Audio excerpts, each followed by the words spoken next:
छत्रपती संभाजी महाराज मराठा साम्राज्याचे दुसरे छत्रपती हे केवळ एक शूर योद्धाच नव्हते, तर एक विद्वान, मुत्सद्दी आणि प्रजाहितदक्ष शासक होते. त्यांच्या पराक्रमाची आणि बलिदानाची गाथा आजही आपल्याला प्रेरणा देते. जिजाऊंनी घडवलेल्या स्वराज्याच्या विचारांचे आणि संस्कारांचे प्रभाव त्यांच्यावर नक्कीच होते. सईबाईंच्या मृत्यूनंतर संभाजींचे संगोपन जिजाबाई यांनी केले. त्यांनी त्यांच्यावर योग्य संस्कार केले आणि त्यांना उत्तम शिक्षण दिले. जिजाबाईंनी संभाजी महाराजांना लहानपणापासूनच शस्त्रशास्त्रांचे ज्ञान दिले. त्यांना युद्धकलेचे, उत्सद्दीगिरीचे आणि प्रशासनाचे शिक्षण दिले. जिजाबाईंनी संभाजी महाराजांना स्वराज्याचे महत्त्व समजावले आणि त्यांना शूर, कुशल शासक बनवले.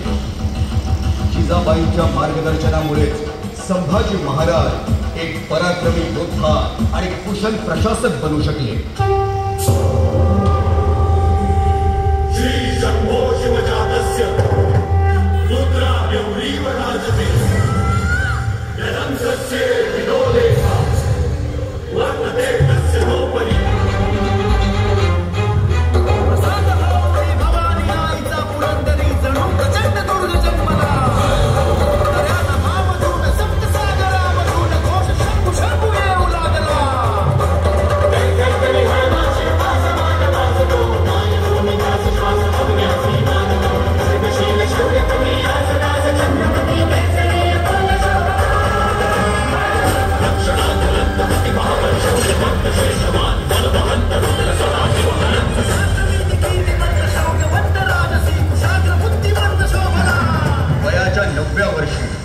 पुरंदराच्या तहाचे पालन करण्याचे वचन घेण्यासाठी संभाजींना मुघल साम्राज्याचे राजकीय ओलीस म्हणून नेण्यात आले.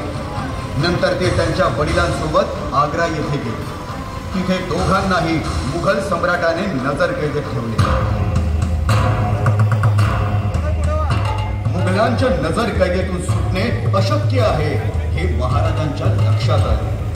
या कैदेतून सुटण्यासाठी महाराजांनी एक युक्ती आखली. आपण हार मानली असे औरंगजेबाला फसवत आपण आजारी असल्याचे नाटक केले आणि शेवटची इच्छा म्हणून फळांचे पेटारे सैनिकांना भेट देण्याची विनंती औरंगजेबाकडे केली. ती विनंती औरंगजेबाने मान्यही केली. योजना आखली, दिवस ठरला. खूप दिवस फळांचे पेटारे पाठवणे चालूच होते आणि शिवरायांनी हार मानली असल्याचे समजून मुघल सैनिक बेसावध झाले. याचाच फायदा घेऊन शिवरायांनी आपल्या जागी हिरोजी फर्जंद यांना झोपवले आणि फळांच्या पेटाऱ्यातून बसून आग्रा येथून पलायन